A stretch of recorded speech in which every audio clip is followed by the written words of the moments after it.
Nako, 5 maleta ni Juan Bol. Uunahin yata ni Senator Dante Marcoleta sa June 4, sa Webes, yung investigasyon sa Blue Ribbon, no?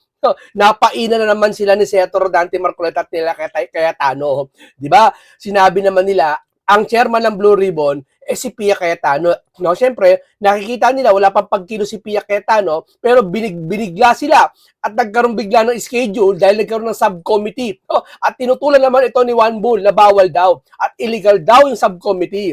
Okay, sige, illegal na kung illegal. Ito lang yan. Kung hindi totoo ang 18 Marines, na buong kabuuan na, 18 Marines na, ha? Eh bakit si Saldi tinutugis nyo? Eh samantalang 18 Marines, tao ni Saldi. So ibig bang sabihin, hindi kasama sa investigasyon yung mga kasabot na paghahakot ng pera? Kung naniniwala kayo si Saldico ay naghahakot ng pera at may maletang pera at may kimuhang pera, maniniwala rin kayo dapat imbestigahan ng 18 Marines. Tama? Di ba? Naniniwala din kayo na may punto o may pwedeng tanungin ng 18 Marines, may panggagalingan ng mga paghuhukay ng mga ebidensya dyan sa 18 Marines. Ngayon, totoo ang 18 Marines, doon na tayo. O ngayon, ganito. Ang 18 Marines, di ba nagsasabi, ano naman ang mawawala? Ito lang ano naman ang mapapala ng 18 Marines kung magsasabi sila na si Juan Bull ay may natanggap na 5 maleta? Sige nga, anong damage kay Juan Bull? Wala naman damage kay Juan Bull eh. Palagay natin, 10 maleta, sige, 100 maleta, bigay kay Juan Bull. Ano magiging damage kay Juan Bull? Tatanggalin siya sa bilang Senate President? Ha? Masisira siya sa taong bayan? Walang problema. Hindi siya matatanggal sa pagiging Senate President yung mga panahon na yon. Dahil kung talagang kampi-kampi sila, walang mawawala. So, walang ibang dahilan ang mga 18 Marines kung bakit nila nabanggit na may 5 maleta si Juan Bull. O kayo na humusga kung bakit. Sige nga, kayo, pagbibigyan kayo. Ang 18 Marines ba mag-aaksaya ng panahon para magsabi may 5 maleta si Juan Bull nakita namin? Ano mapapala nila? Wala sila mapapala kay Juan Bull. So, ibig sabihin, dalawa lang yan. Ha? Talaga nag-iimbento ang 18 Marines o totoo nakita nila. O kayo, musga. Di ba? Ayoko. Kasi alam nyo naman, gusto ko kayo ang makahalata. Kayo, ipinapahalata ko sa inyo yung nangyayari. Inuulit ko sa inyo, ipinadadama ko sa inyo yung totoong nangyayari. Di ba? Kaya dito, takot na sila habang paparating. Lunes na. Baka sa Lunes, magkukumahog na sila na mapalitan ang leadership. Lahat ng klaseng pananakot gagawin na, no? Kasi pag nasimulan po sa 18 sa 4 sa June 4 sa Webes ang Blue Ribbon hearing, ha?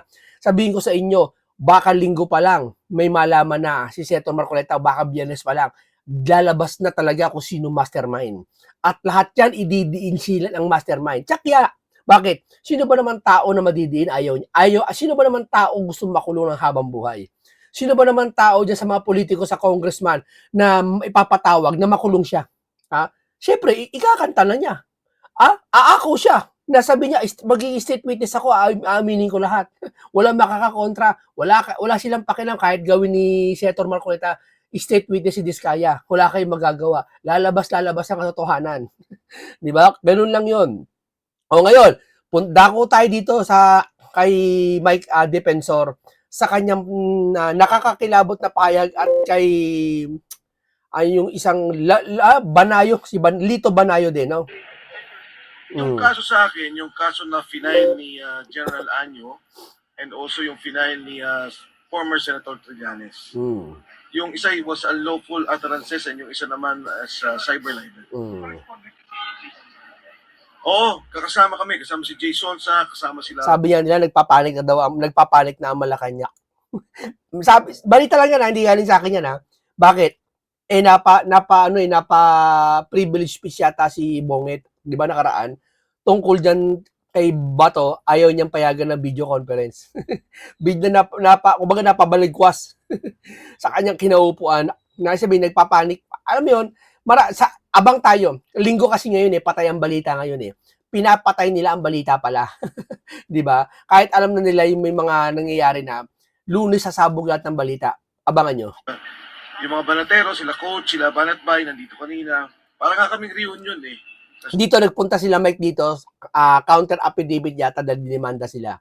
Dito kinasuhan lahat, ang dami may kaso. Kinasuhan lahat sila ng laban sa, tataka nga ako Siguro kakasuhan mo sila, dun sa tao, kinasuhan sila ng personal na galit. Pero kakasuhan mo sila dahil nagsasalita sila. Freedom of speech eh. Di ba? Bakit ka, ang natataka ko, yung mga vlogger o ng mga DDS, kinakasuhan. Samantalang yung mga loyalista na nahayagan na talagang grabe si Marcoleta kung gawa ng fake news. Kung talagang okay lang murahin eh, okay na yan, freedom of speech nila. Kung bastusin nila si Senator Marcoleta sa social media, gawa ng kung ano sari-saring kwento. Yung relihiyon ni Senator Marcoleta, gawa nila sari-saring kwento. Ha? Hindi nila pinapakalaman 'yun, di ba? Hinahayaan nila. Si Sara ginagawa nila invento ko ano-ano, hindi nila nakukulong 'yun. Akala ko ba anti-fake news sila? Eh bakit pag Duterte lang kinukulong nila? Mga DDS kinukulong nila. Pero pag yung mga iba naghayagan nagpe-fake news, hindi nila sinasaway. Tama yung 18 Marines. Ano yung disposition sa Tagel? Anong sabi niya?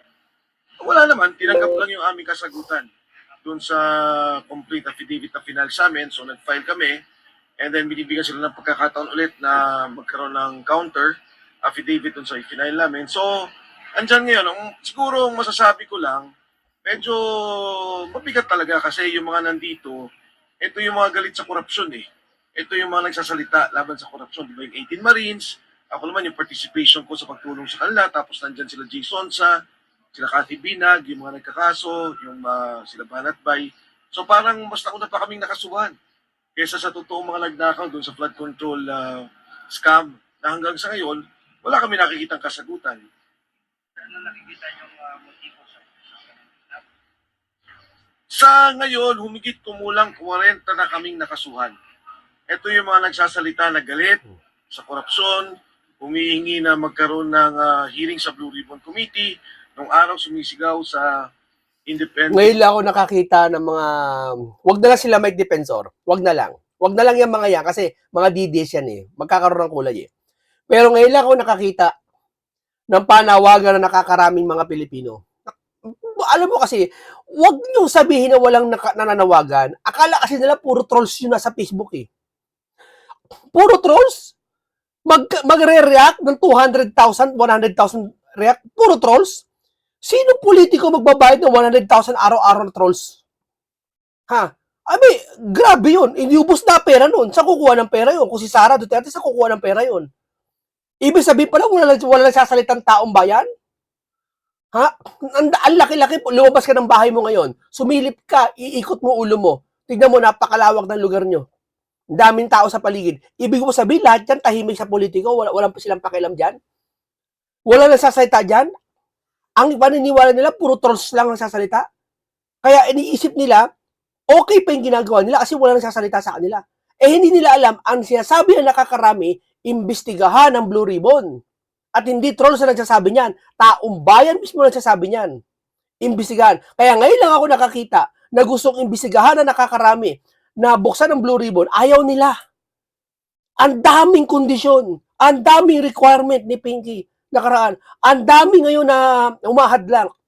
Keso daw, bawal daw yan, subcommittee, illegal, keso minamadali daw yung Blue Ribbon, keso pipigilan yung Blue Ribbon, na?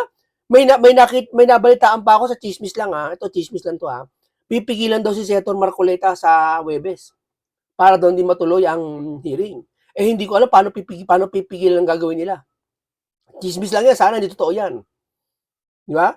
Hindi ko alam kung paano pipigilan. Ano, ipapabibilisan ba yung plunder na case? Pipigilan si Senator Marcoleta magsalita? Ano, ipapakulong kagad? Kaya nga nakakatakot eh. Kaya nga sabi ko, Senator Marcoleta, mag-ingat ho kayo. Kasi may mga hindi ho papayag na may buksan niya ng investigasyon ng flood control. May mga hindi papayag. Hindi natin alam kung sino yan. Baka mga mayayaman yan.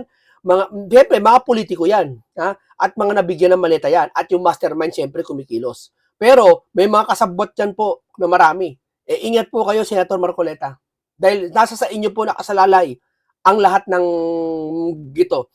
Wala po, sabihin, bakit nakatutok kay Marcoleta lahat? Sino ba si Marcoleta? Sino si Marcoleta? Siya lamang lang mag-iimbestiga sa Blue Ribbon. Siya lamang ng Blue Ribbon chairman ngayon, hindi kasi subcommittee siya. Ha? Talagang wala na iba. Wala na ibang sasalita. Wala ibang lumalaban. Walang ibang nangangatwiran. Sino lang? Si Senator Marcoleta lang. Kaya pinag-iingat po yan ng sambayan, ng natin, ng lahat. Mag-ingat po kayo, Senator Marcoleta. Hindi natin alam kung ano ibig sabihin na kayo ay pipigilan. Chismis na naman yan. Pipigilan daw si Senator Marcoleta na hindi makapag-hearing.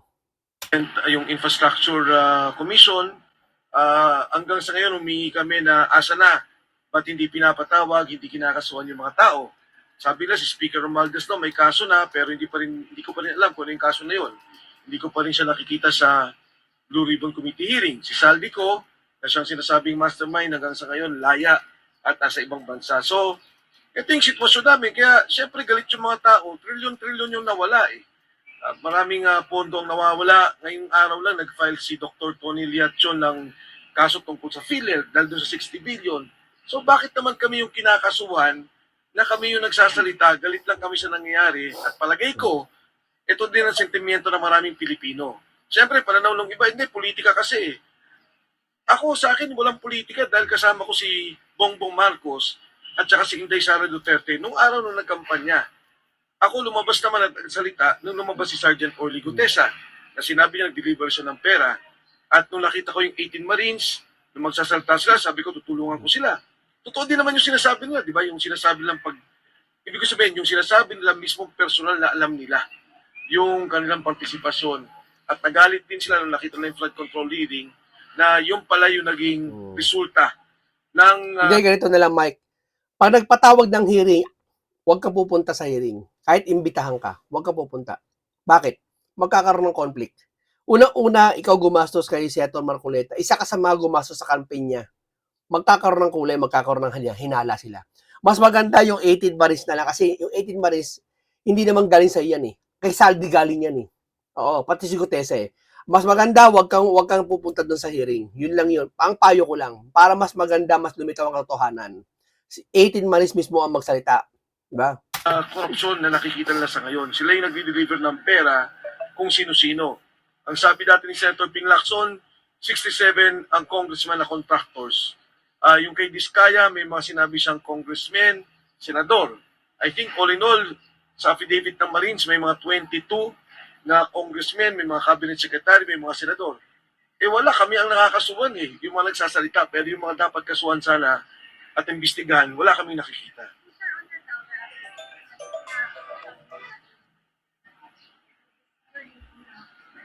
Well, in particular, yes. Kasi yung akin naman, ang claim nila was, sinabi ko daw, yung gano'n ba, pagtulong ko sa Club Filipino, yung kotse, pagkatapos yung lumabas ata sa Facebook page live ko.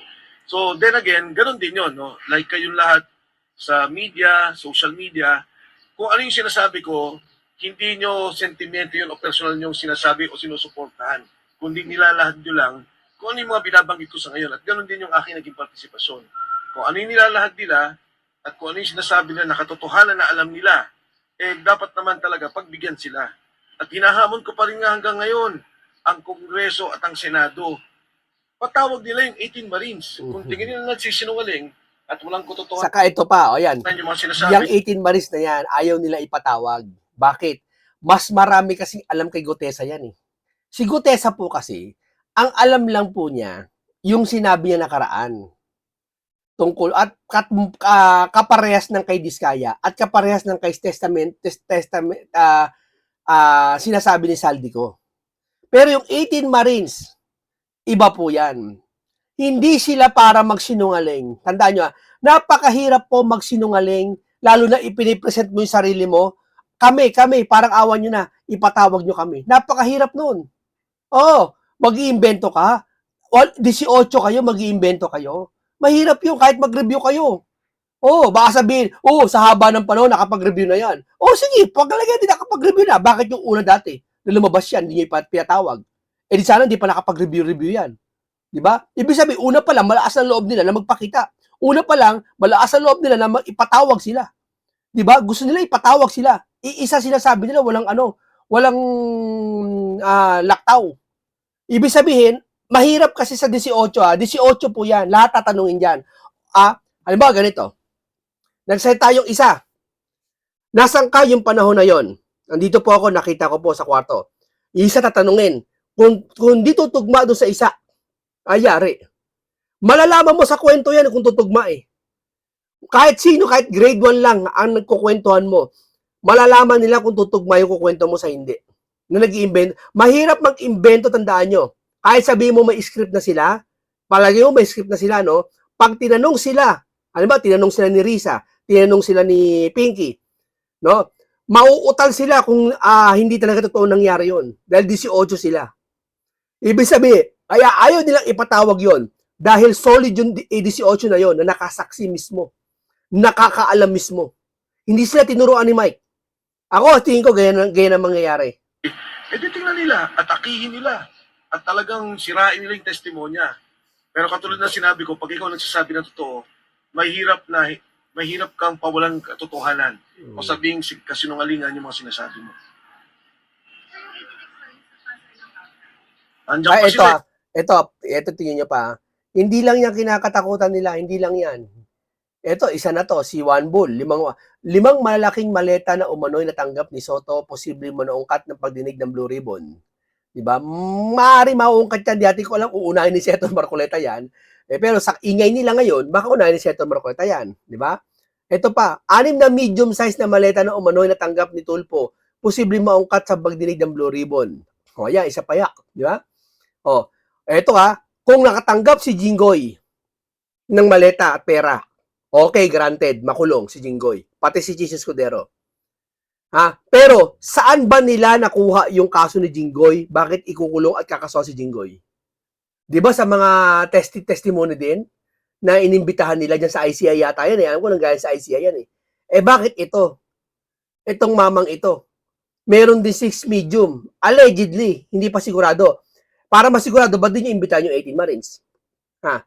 Malamang kahit na imbitahan to, harap-harapan, mahayag yung ebidensya, di nyo kakasuhan to Bakit? Kaalyado nyo Maaari. Teorya lang. Pero hindi natin alam. Kaya nga mas maganda, imbitahan ng 18 Marines. Hindi natin siya sabi totoo to Itong 6 medium Hindi natin siya sabi totoo to.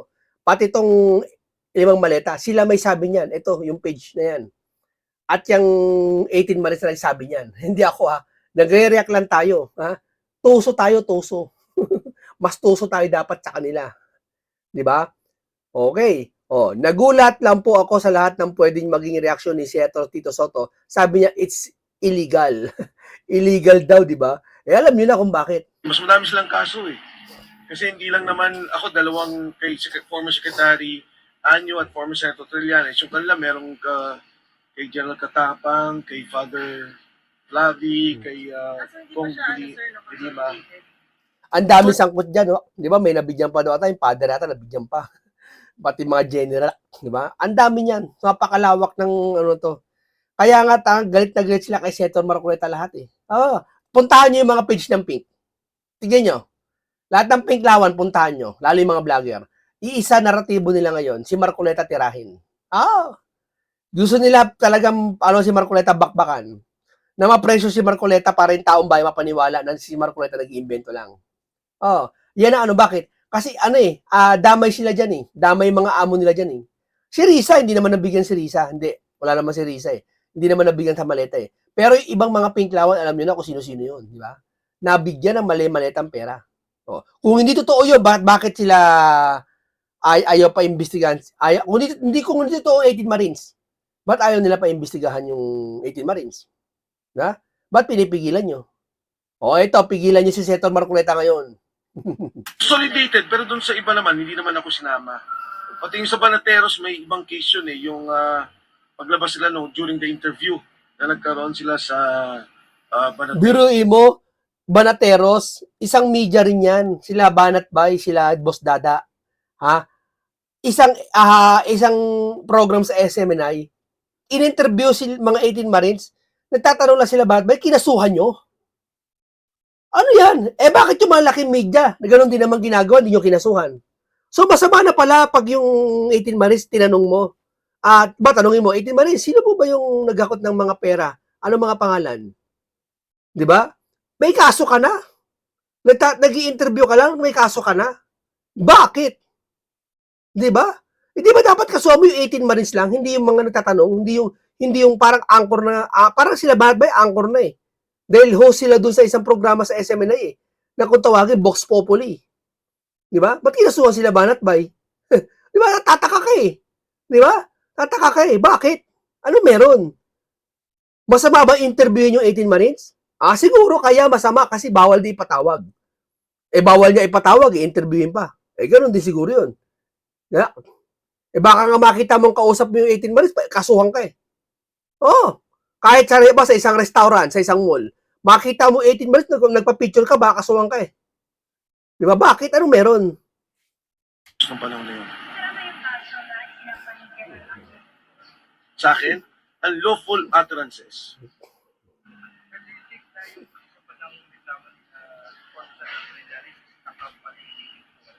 Para?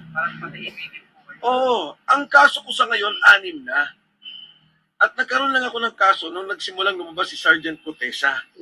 Wala naman akong kaso bago nun eh.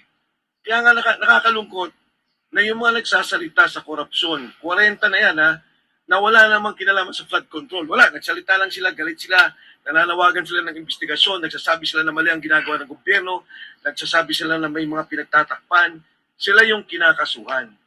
At kami ngayon ang may mga kaso. Ako, 6 na yung kaso ko. At pero dun sa mga mismong, dun sa flood control na na-involve sa corruption, ang alam ko may kaso pa lamang at nakakulong si Senator Bong Revilla. Yung ilan, yung dun sa Mindoro, ilan-ilan lang yun. Pero all in all siguro, ang nakasuhan lang sa kanila mga 4-5. Ito yung mga involved sa flood control. Pero kaming hindi involved at nagsasabing, imbestigahan nyo man lang itong mga taong to ang kinakasuhan. In this case, are you Hindi. I will not stop. Hindi ako into magsalita. Hindi ako into magsalita sa korupsyon na nangyayari. Yung investigasyon na hindi lang tinutuloy. Hindi pa rin ako magtitigil magsalita tungkol dyan sa Senado. Kasi yung Senado, para sa akin, hindi Senate leadership fight. Yun yan sa Blue Ribbon Committee hearing. Hindi lang yan sa Constitutional Constituent Assembly. Kundi Blue Ribbon Committee hearing, ayaw nila talagang patawag yung mga tao. Noon pa, yung 18 Marines, sabi, papatawag, hindi pinapatawag. Wag na lang 18 Marines eh. Sila Pangandaman, di ba? Yung mga hindi para pagbintangan ha. Uulitin ko ha. Sila Olivar, sino ba? Marami. Sila Pangandaman, Olivar, sino ba iba? Marami, dami. Na ipapatawag, hindi yung maglolong bersamin. Ipapatawag eh. Hindi naman para pagbintangan eh. Bakit ayaw nila? Tanong. Anong meron? 'Di ba? O kaya ngayon si Senator Dante Marcoleta na ang Blue Ribbon ngayon. tinik sa kanilang dibdib. Panic mode na sila ngayon. Ako, tingin ko teorya ko, nagpapanik na sila ngayon. Sabi ng chismis, panic na Malacanang. Ewan ko, totoo yun. Pero sa akin, loob-loob ko, panic na yung mga taong sangkot dito. Nagpapanik na sila. Hindi na nila alam kung ano gagawin nila. Papalapit ng June 4. At sa papalapit, Senator Marcoleta, sana po nakikinig kayo. Kung sabi ko nga sa inyo, laging paalala ko sa inyo, ha? Ako, hindi naman ako propeta eh. Vlogger lang tayo eh. Hindi naman tayo professional na intelligence. Pero mayroon tayong kalooban na karunungan na dahil sa kakabasa natin ng Biblia at ng mga ibang babasahin, natatanaw ko minsan, o natatarok, o may kaloob tayo na minsan nakikita natin o nalalaman natin ano yung hinaharap. Kaya isa lang masasabi ko, Senator Marcoleta, mag-ingat po kayo bago mag-Huwebes. Kasi, hindi lang po by physical, siguro, Sergeant, by health. Kasi nakaka-pressure na itong nangyayari ngayon, pinipressure na kayo, at talagang asahan nyo. Hindi lang kabi-kabi lang pressure, mga pinklawan, iba. Halo-halo na. Puntahan nyo, para malaman nyo, puntahan nyo. Yung mga pinklawan, sino titira si Marcoleta. Kung ano, hindi lang ba sa pang-aasar ha, hindi lang ba sa wig, piluka, or Marcobeta, o Chinador, hindi lang. Lahat, pinapaniwala nila yung taong bayan na the greatest daw na plunder, na kurakot sa lahat, Marcoleta talaga. Ginaganon nila. Seryoso, talagang lahat ginagawa na nila. Wala na eh, desperado na sila eh. 'Di ba? Alam nila sa puso nila, masasangkot yung kanilang amo nila. Pero ginagawa nila lahat to, para masiraan si Senator Marcoleta ng loob. Yun na lang pinaka-last resort nila eh. Hindi nila kayang pigilan. Eh, maliban na lang, wag physical na pigilan si Marcoleta. Ay, iba yun. Kaya nga sabi ko, dagdagan nyo po, Senator Marcoleta. Una sa lahat, ang panalangin. Pangalawa po, hanggat maaari, triplihin nyo po ang inyong mga bodyguard. Diba ho ba? Yun lang ho yun ang aming mapapayo. Yun lang ang aming matutulong po. Contessa nawawala. Si Congressman Martin Romualdez hindi pinapatawag.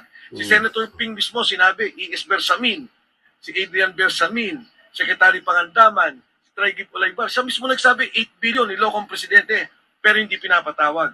So ito lang naman yung sinasabi ko. 67 kontraktor hindi pinapatawag. Contractor hindi pinapatawag. Ayan. Patawag nyo naman.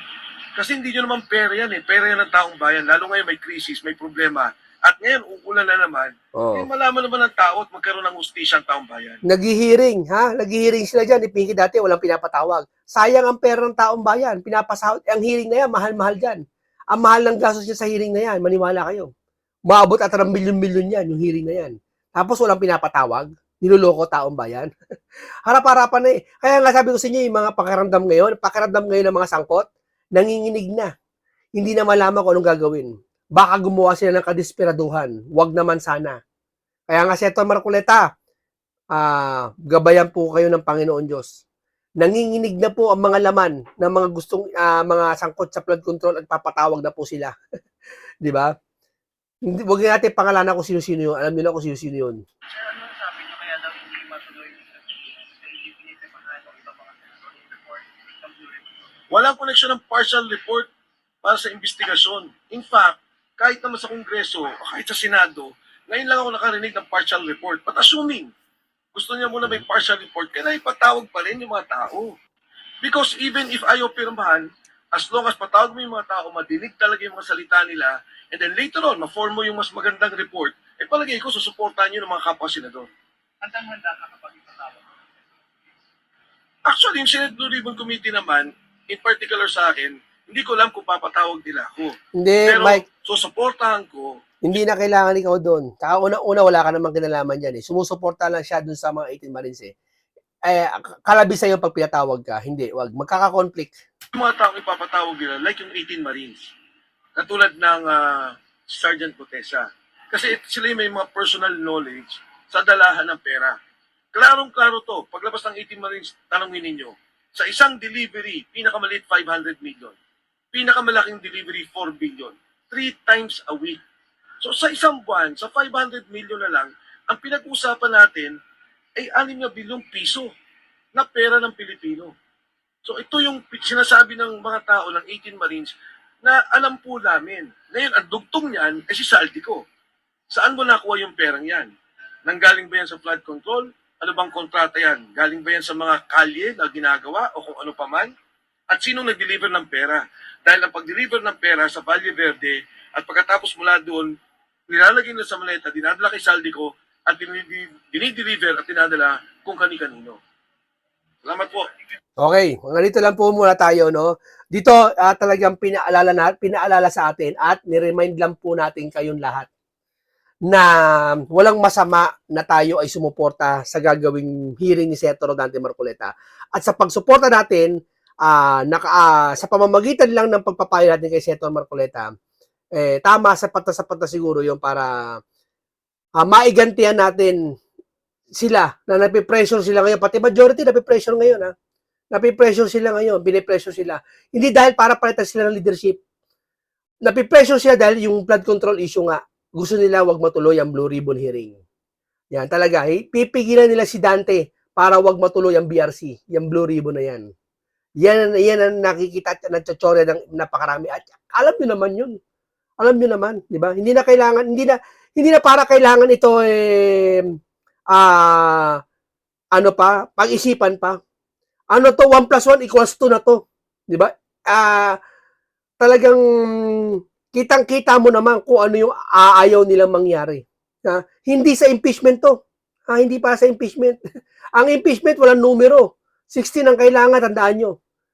Bakit siya nagkukumahog ngayon na mapalitan si SP Cayetano? Bakit sila nagsasalita ngayon na illegal ang subcommittee? Bakit sila nagsasalita ngayon, yung mga congressman, na sinasabi nila, ang gagawing Blue Ribbon hearing ay minamadali? Ha? Bakit ngayon sila kinakasuhan sabay-sabay? Hindi ho ba? Kayo mag-isip. Ayoko sabihin kung ano dahilan ng mga yan. Baka sabihin fake news tayo eh. Pero gusto ko kayo na lang mag-isip. Kayo na lang ang sumagot. Di ba? Yun yung sinasabi, 1 plus 1. Alam nyo na ang sagot eh. Hindi mo na kailangan mag-calculator, hindi mo na kailangan magtanong. Di ba? Automatic, alam mo na kung anong sagot. Di ho ba? O. Uling payo. Sana sa Webes matuloy. At sa Monday, wag magpalit ng leadership. Kasi pag nagpalit ng leadership, wala na. Hindi na maiimbestigahan ang flood control issue. Tandaan nyo yan. Pero kahit magpalit ng leadership, tandaan nyo, hindi mai-impeach si Sara hanggat hindi kukulang ang numero nila. Pero, pag nagpalit ng leadership, makikita natin lahat talaga na talagang gaano nila pagtakpan ang flood control issue. So, pero sa tingin ko, hindi magpapalit. At pag hindi nagpalit, abangan nyo, Webes ang hearing, Biyernes, makikita nyo, masasambulat sa buong mundo. Yung sa araw din na yon, kahit Webes pa lang, isasambulat ni Senator Marcoleta kung sino talaga ang ulo ng mastermind na to. Ang mastermind ng lahat ng flood control issue. Di ba? Maraming salamat sa inyo. Ingat lagi kayo. Isang makabulang talakayan naman ang aking hatid sa inyo. Isang komentaryong punong-puno ng karunungan at kaalaman. No? Isang masustansyang pag-uusap. Paalam po sa inyong lahat.